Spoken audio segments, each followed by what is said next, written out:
Maka dalam cerita-cerita sufi itu masyhur itu. Suatu saat Robi Adawiyah itu bawa api, bawa oncor. Kalau dulu itu oncor. Ngerti nggak apa itu? Obor itu. Yang satu bawa air satu gelas. Ditanya, kamu mau kemana? Mau membakar surga dan memadamkan neraka. Terus kenapa? Doanya Robiah yang paling masyhur gitu. Ya Allah, jika saya menyembah Engkau karena ingin masuk surga, haramkan saya selamanya tidak akan masuk. Dan jika saya menyembah Engkau karena takut neraka, neraka akan saya isi sendiri, tidak usah diisi yang lain, saya saja. Karena ini sudah ilah darajatil hakikat.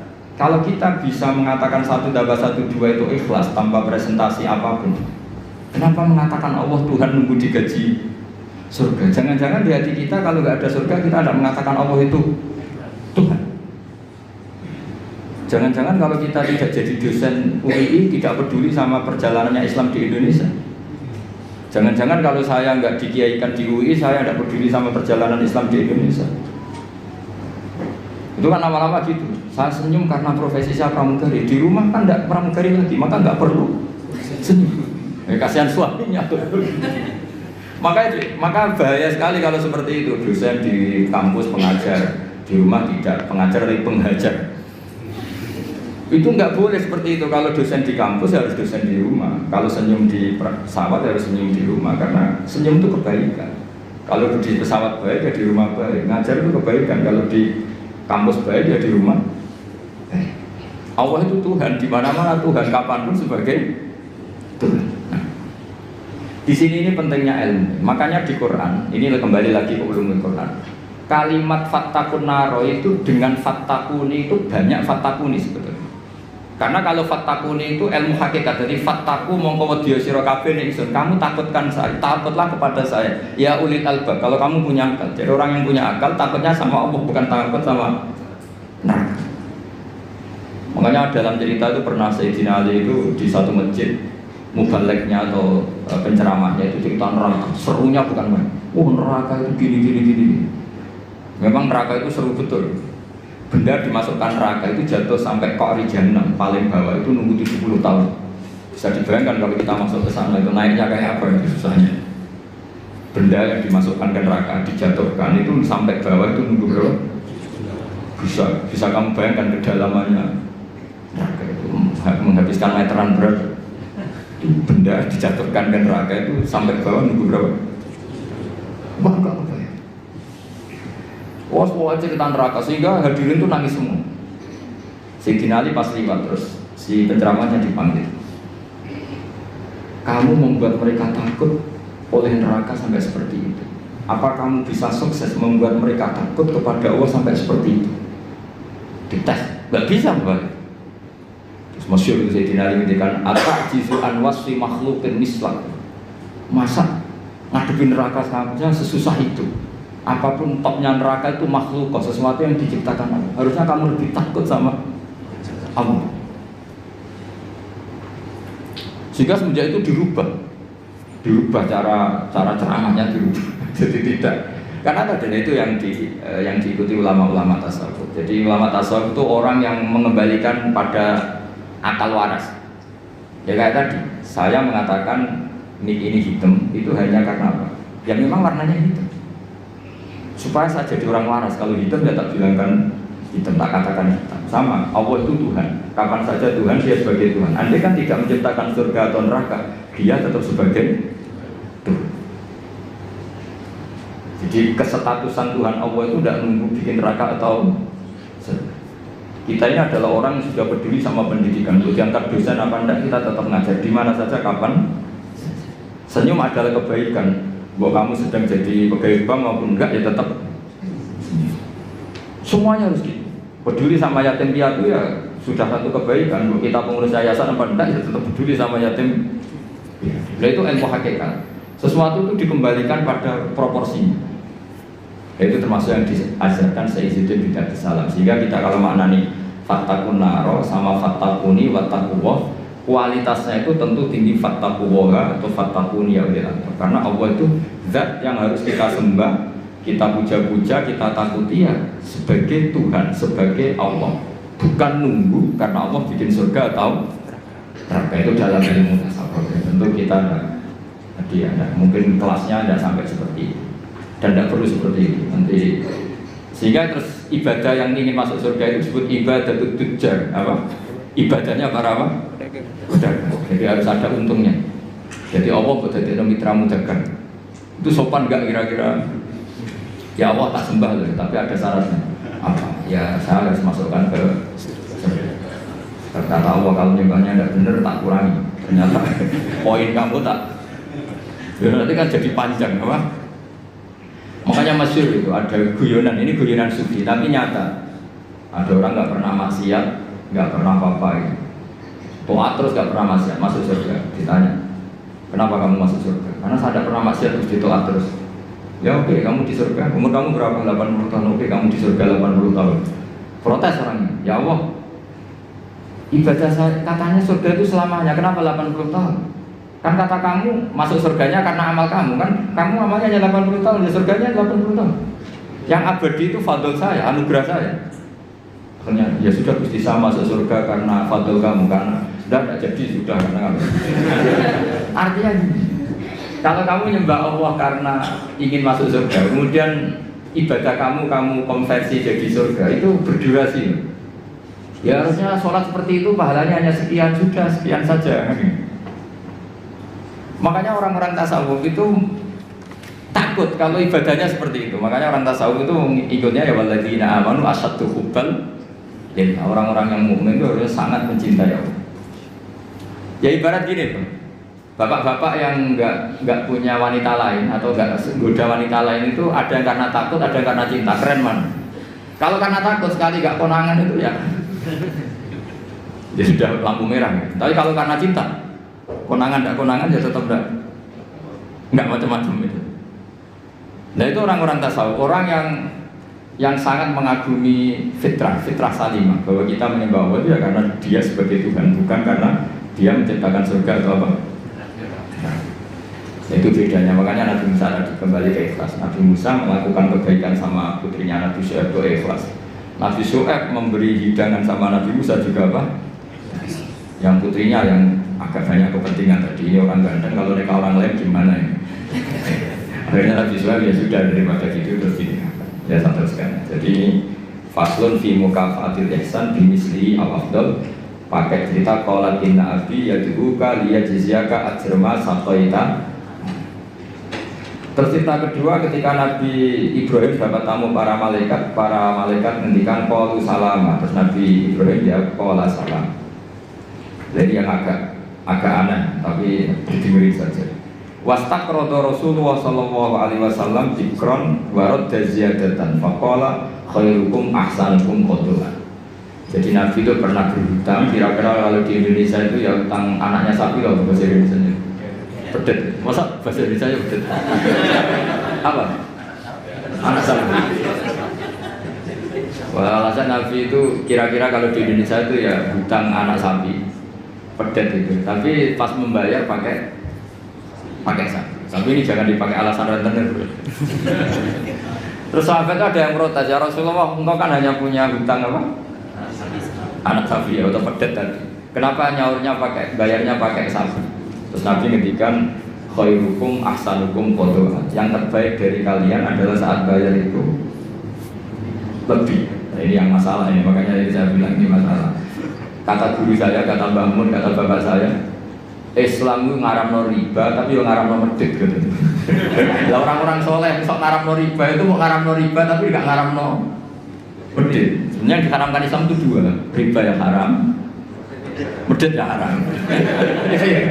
Sudah ini nggak usah didalamkan nanti jadi fitnah. Jadi yang diharamkan Islam itu dua sekaligus, apa? Riba yang haram, pikir juga. Coba sampean bayangkan, misalnya saya punya utang sampean 10 juta. Harusnya Januari kemarin harusnya sudah lunas, sampai Februari. Jakarta ke sini naik pesawat, Nabi saya nelpon ya pakai pulsa. Kirim utusan ya pakai utusan dan bayar. Setelah itu saya nyaur 10 juta pas. Padahal nagihnya dia ke saya sudah menghabiskan tiket. Berapa? Tapi sampean bisa menilai, salahnya sendiri nagih, wah ya repot kalau gitu. Sampai nagih itu ya karena ngelangkai apa? Janji. Pertanyaannya adalah kalau kamu nyaur pas 10 juta itu kerugiannya kan banyak. Tapi kalau kita mengatakan wajib nyaur plus uang kerugiannya, kita nanti mensyariatkan. Makanya sebetulnya Islam itu tadi ya mengharamkan riba, tapi yang mengharamkan itu fikir. Itu aja gak usah diteruskan nanti jadi fitnah. Tapi yang jelas Rasulullah itu pernah hutang apa? Sapi. Nyaurnya sapi. Ketika ditanya jawabnya Nabi, khairukum ahsanukum qadha. Yang terbaik dari kalian adalah saat nyaur dikasih. Karena saya jadi kiai itu paling pusing, ngadepi itu paling pusing. Biasanya kalau orang-orang kampung saat rukun itu kan ponakannya khitanan atau kawin nikah itu kan dibiayai pastinya. Biasanya dijualkan sapi atau apa. Zaman itu tahun 70. Itu harganya sapi itu baru 3.000. Setelah 2005 alhamdulillah tukaran, bentrok ya. Makanya kan ditagih, namanya tukaran ditagih. Yang utang itu senengannya, pasti aku mau lompot 3.000, saya tak sahur 3.000. 3.000 itu ada dapat cilok. Lah yang utangi itu ingetnya itu pas itu jual apa? Sapi ya, dibayar sapi. Dan akhirnya kita sebagai kiai kan bingung, tidak ikut makan uangnya tapi harus jawab. Terus saya jawab gini, andaikan saya jawab langsung putus enggak Pak? Kalau langsung putus tak jawab, kalau enggak mau saya. Kan rugi sudah di kiai kan ternyata enggak final kan enggak keren. Enggak Gus, kalau sekali jiran jawab kita taslim, kita menerima. Ya sudah kata saya, bayarnya sapi saja. Dulu ya bayarnya sapi saja, saya tidak mau jutaannya. Tapi ternyata yang ngutangi berengkel. Dulu sapinya itu andaikan masih itu anak cucunya sudah bayar. Wah repot kalau gini. Jadi dia nggak mau dibayar satu sapi, harus plus anak cucunya. Apalagi kalau sapinya sering selingkuh, anaknya. Tapi yang utang itu tidak kalah pinternya. Iku nak urip sapimu, lah nak mati. Wah repot ini. Makanya saya itu kadang sama orang awam itu yang mantel karena itu singal kan. Coba sampean kalau jadi kiai, kalau Anda dalam posisi saya milih mana? Milih pakai ukuran apa tuh? Karena kita riba ya takut, medit ya takut. Kesannya saya bilang, ya sudah katanya sudah setuju kalau sudah saya ngomong pasti final ya udah guys. Tak suruh nyaur sapi. Jangan pakai uang, uangnya jangan pakai uang. Karena kalau pakai uang itu mesti setelah itu masih denger sapi. Sekarang enggak. Jadi itu ada mengatakan ya kalau tidak wali ya boleh lah. Wong memang fitrah manusia itu kan ingin tadi, ingin diwongke. Kalau kita sering minjemin teman sepeda motor, suatu saat kita pinjam tidak boleh, pasti brutunya itu. Padahal dulu sering itu sudah diperingatkan sama Allah wala tamnun tastaksir. Jadi jangan pernah kamu memberi orang lain kemudian Anda berharap mendapat lebih, karena nanti itu nyuruh kayak mirip suap. Ya atau misalnya kita ngasih pejabat tertentu atau yang punya otoritas tertentu, kemudian kita hanya ngasih 10 juta inginnya dapat pegawai tetap misalnya, atau ingin jadi pejabat tertentu. Itu kan memberi dengan kalau yang seperti itu sudah mirip suap. Tapi yang repot kan yang masalah adat istiadat kayak ya buah, kalau di Jawa itu bilang buah, kalau ada resepsi kita datang. Tapi nyatanya kalau kita punya acara dia ada datang kan kelihatan aslinya. Yang dulu katanya sok ikhlas ternyata kalau nggak dibalas kunjungan juga. Oke, karena sama tanya hukumnya pamrih boleh enggak? Ya untuk orang kebanyakan boleh. Tapi yang sudah latihan jadi wali jangan. Nah pertanyaan ibu tadi begini, itu banyak yang tersinggung, tapi ini hukum ya dia sudah biasa saja, biasa. Itu pengurus masjid di daerah saya itu sering curhat sama saya. Masjid sekarang kan bagus-bagus, termasuk toiletnya kan bagus. Itu banyak orang kampung yang toiletnya di rumah itu jelek atau memang nggak punya. Itu ke masjid benda ingin missing. Jadi kebeletnya di rumah lari ke masjid, karena masjidnya menyediakan toiletnya. Yang parah lagi, kalau tidur sekarang di masjid, ini yang cerita takmir, ya, takmirnya kan sebagian santri saya cerita, itu masjid di daerah-daerah Pantura. Dulu kalau tidur habis zuhur itu di rumah, setelah masjid itu ada AC-nya, terus ada kipas anginnya. Lalu lucunya kalau mau pertemuan sama mitra bisnisnya atau keluarga, kok ketemu di masjid? Nyalain AC, diskusi panjang lebar, karena di rumah Sumpah. Selain sumpah nggak ada AC-nya, ini kalau ada istri marah kan parah lagi. Panas dua-duanya suasana. Sehingga sekarang jadi adat-adat. Santri sama santri kalau ingin ketemu, pebisnis sama pebisnis kalau ingin ketemu juga di masjid. Nggak takut istri, diskusi enak, ada AC-nya, kalau butuh kamar mandi ya. Itu hukumnya gimana? Kampus juga gitu. Ini tambah ingin menyinggung. Sampai misalnya seorang dosen, kalau ketemu teman tuh seneng di kantor daripada di kos-kosan. Di kos-kosan nggak keren, apalagi pas nunggak takut ibu kos. Kalau di kampus, oh nanti ketemu di kantor. Padahal nanti setelah di kantor, nih saya difasilitasi ada teh mungkin dari pihak kampus karena tamunya pegawai. Pertanyaannya, apa itu masuk anggaran yang disahkan UI?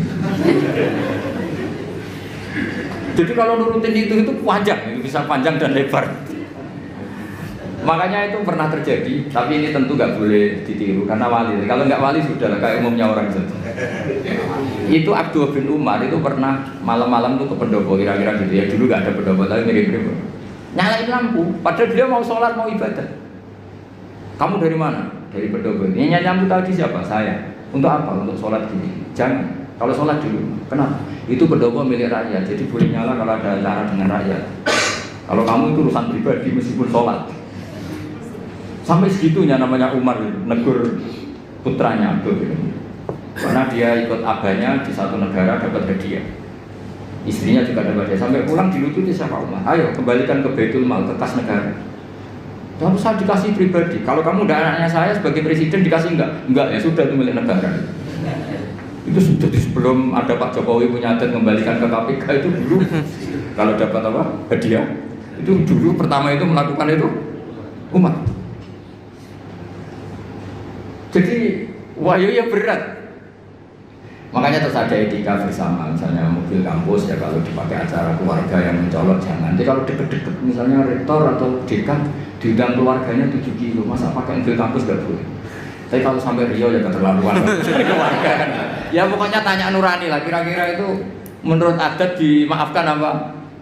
Saya misalnya dapat mobil inventaris. Kalau dipakai 7 kilo, 10 kilo acara keluarga yang nggak ada hubungannya dengan UI, orang itu gampang maklumi. Tapi kalau ke Riau,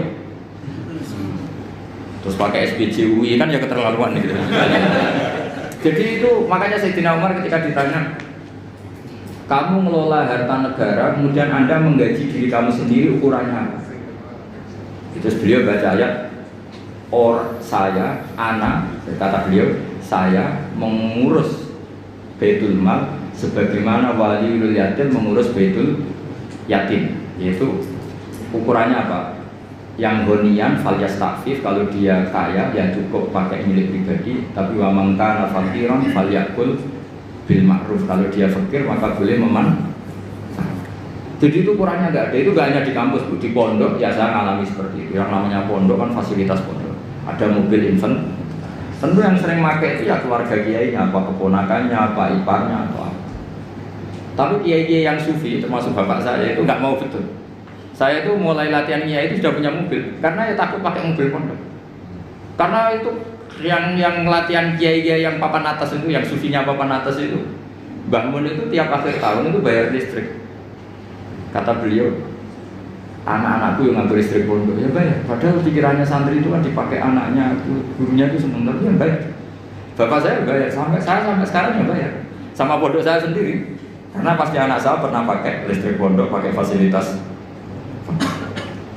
Jadi orang karena takut tadi, ya itu tadi. Coba misalnya jenengan, makanya kalau saya ditanya gitu paling susah ya di masjid tadi. Kita melarang itu tidak mungkin, masa orang senang masjid gak boleh. Kadang jadi kata cerita teman saya itu, kadang melayu ke sekolah karena harus kesusunan Thailand. Tak tanya kenapa ada di rumah saja, Thailandnya jelek.